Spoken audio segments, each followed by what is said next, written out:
Buenos días. Vamos a continuar con el tema 35. Ya ahora vamos a empezar el capítulo 6. Hoy se llama Una unión corrupta. Bueno, en el tema anterior vamos a recordar que vimos pues esta generación de Set. Vimos la segunda parte, que fue de Matusalén a Noé, porque lo dividimos con Enoc a la mitad, ¿no? O bueno, Enoc siendo el que dividía por esta mención especial de Enoc. Y también tenemos una mención especial de Noé, pero a Noé se le dedica no solamente unos versículos, sino varios capítulos del libro de Génesis. ¿Por qué? Por este evento tan trascendental que ya sabemos, ¿no? Ahora pues que recordemos que la Biblia, aquí en Génesis, no nos va a dar un orden cronológico, sino que tenemos que meditar el contexto y recordar algunos puntos que ya hemos visto que van a influir sobre este capítulo.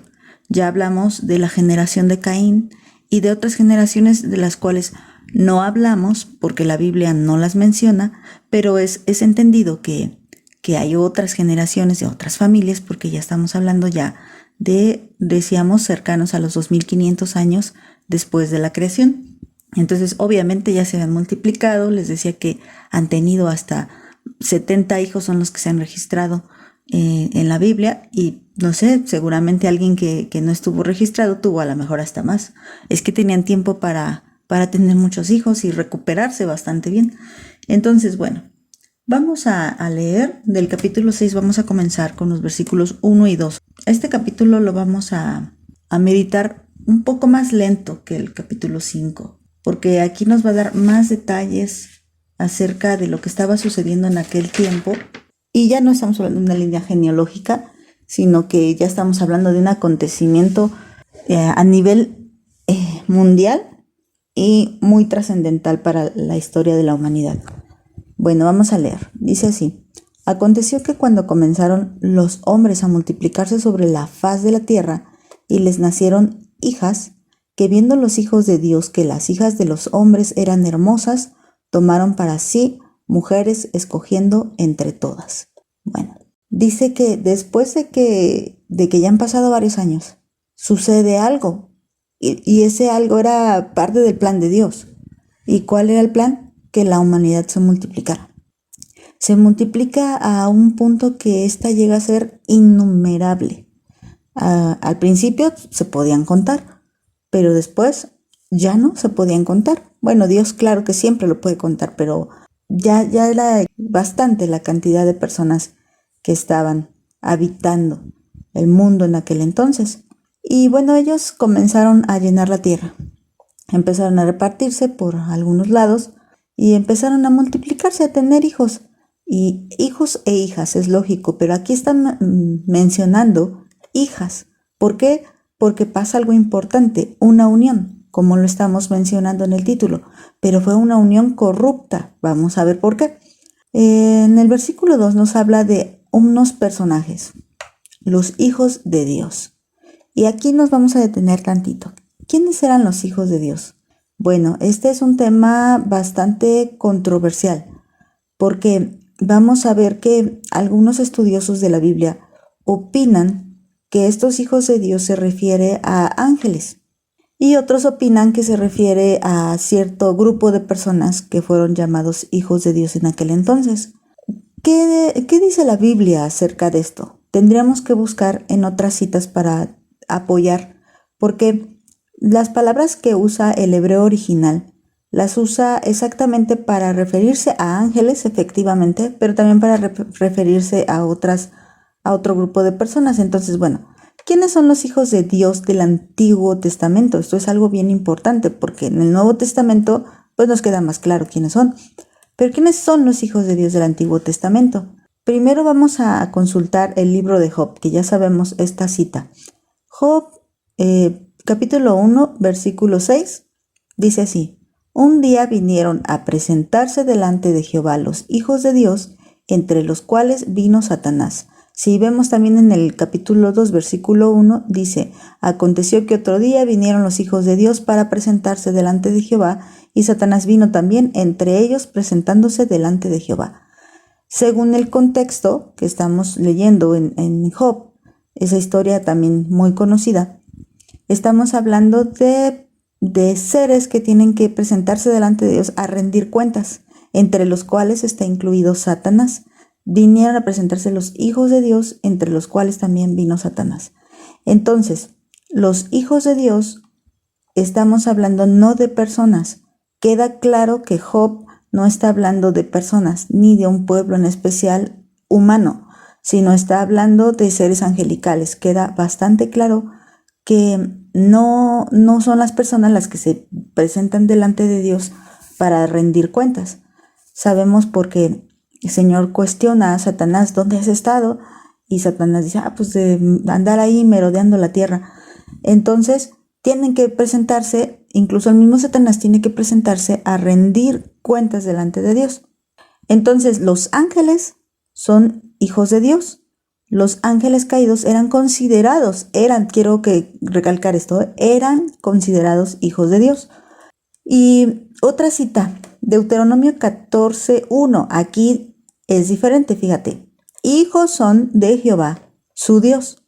No se sajarán ni se raparán a causa de muerto. Bueno, le vamos a dejar la segunda parte porque nos va a sacar de contexto, pero la primera parte es Moisés hablando al pueblo de Israel. Hijos son de Jehová, su Dios. Entonces, ¿a quiénes menciona como hijos de Dios en el Antiguo Testamento? Al pueblo de Israel. Aquí sí hay que aclarar, es el pueblo de Israel el que es mencionado como hijos de Dios. Y realmente no lo hace constantemente, ¿eh? Los va a llamar más seguido pueblo de Dios que hijos, ¿eh? No los va a llamar tanto hijos como pueblo. Pueblo sí va a estar insistiendo, ustedes son mi pueblo y ustedes deben ser santos porque son mi pueblo. Hijos en pocas ocasiones, o en menos ocasiones más bien, va a estar diciendo o llamando así al pueblo de Israel. Y también en pocas ocasiones en el Antiguo Testamento llama hijos de Dios a los ángeles. Y de ahí en fuera no son llamados hijos de Dios nadie. De ahí en fuera nadie. Entonces, faltaría sustento para pensar que se está hablando de personas, de que Dios tomó al linaje de Set y ellos fueron llamados hijos de Dios. Bueno, vamos a dejar este tema así como medio inconcluso y conforme vayamos desmenuzando el capítulo 6, vamos a ir buscando entender más esta cita. Ahora vamos a enfocarnos en un punto muy importante. ¿Por qué llamé este tema la unión corrupta? Bueno, porque empezaron a multiplicarse y hubo una unión que no fue agradable para Dios. Porque dice, y sucedió que viendo los hijos de Dios que las hijas de los hombres eran hermosas, tomaron para sí mujeres, escogiendo entre todas. Hubo una mezcla que no fue buena y fue mencionada aquí con el propósito de dar una introducción a toda esta maldad que se estaba multiplicando a grandes escalas. El problema fue precisamente en que se dio esta unión que no debía. Si nosotros consultamos otra cita, vamos a 2 de Corintios capítulo 6, versículo 14. Dice, no se unan en yugo desigual con los incrédulos, porque qué compañerismo tiene la justicia con la injusticia y qué comunión la luz con las tinieblas y qué concordia Cristo con Belial. ¿O qué parte el creyente con el incrédulo? ¿Y qué acuerdo hay entre el templo de Dios y los ídolos? Porque ustedes son el templo del Dios viviente. Como Dios dijo, habitaré y andaré entre ellos y seré su Dios y ellos serán mi pueblo. Bueno, esta unión nos recuerda lo horrible que es la unión de el pueblo de Dios con el que no es el pueblo de Dios. Esta advertencia fue tan importante que Dios la deja clara muchísimas veces en el Antiguo Testamento y también muchísimas veces en el Nuevo Testamento. El Señor no quiere que sus hijos se mezclen con los que no son sus hijos. Aquí tenemos algo importante. Decíamos que los hijos de los hombres, o sea, en general, los hijos de de la familia de Caín, y los hijos de las familias de los no mencionados, y los hijos de la familia de Set. Recuerda que se va mencionando al siguiente hijo y al siguiente hijo, pero no tuvieron un hijo. Adán simplemente dice que él tuvo 70. Entonces, ahí para empezar ya hay 70 líneas. Y no se hablan de todos estos, pero se empiezan a multiplicar. ¿Y qué es lo que pasa? Que empieza a haber uniones no convenientes. Este es el problema de lo que está sucediendo. Vamos, como les dije, dejamos tantito de lado esto de quiénes son los hijos de Dios. Lo vamos a dejar de lado, porque la Biblia nos va a seguir dando más datos, más pistas. Pero aquí yo creo que lo importante en estos 2 versículos es que podamos entender que una unión desigual no es cosa de chiste, o no es cosa sencilla, no es una cosa que se pueda arreglar con el tiempo. Realmente ha habido desastres por estas uniones que no convienen. Aquí yo creo que la unión más importante pues es la unión matrimonial, pero también habla de uniones de amistad. ¿Con quién estás fraternizando? Habla de uniones de negocio. Es que, mira, no es lo mismo tener una relación con alguien, que tú seas amistoso con la gente y tengas buena relación con tus vecinos, buena relación con tus compañeros de trabajo, buena relación con la gente que te encuentras en el camino. Eso es bueno, es sabio y es inteligente. Pero de ahí a que intimes, porque aquí estamos hablando de intimidad, algo vieron estos hijos de Dios. Vieron que las hijas de los hombres eran hermosas y tomaron para sí mujeres y escogieron entre todas. Fíjate, si nosotros buscamos el original, esto de que vieron que eran hermosas y tomaron para sí, la palabra hermosa se puede traducir de muchas maneras. Se puede traducir como alguien que es agradable. Parecen agradables. Esas personas parecen rodeadas de gracia. Es un significado bonito. Decías, pues, ¿qué tiene de malo? Los hijos de Dios vieron que ellas eran bonitas, agradables. Hasta aquí todo bien. Ven que son saludables y bellas. Pero hay un significado que a mí me llamó mucho la atención. Dice que son funcionales para el propósito. Y este significado es según el pictograma de la palabra hermosas. Acuérdense que antes eran pictogramas. ¿Y qué pasa?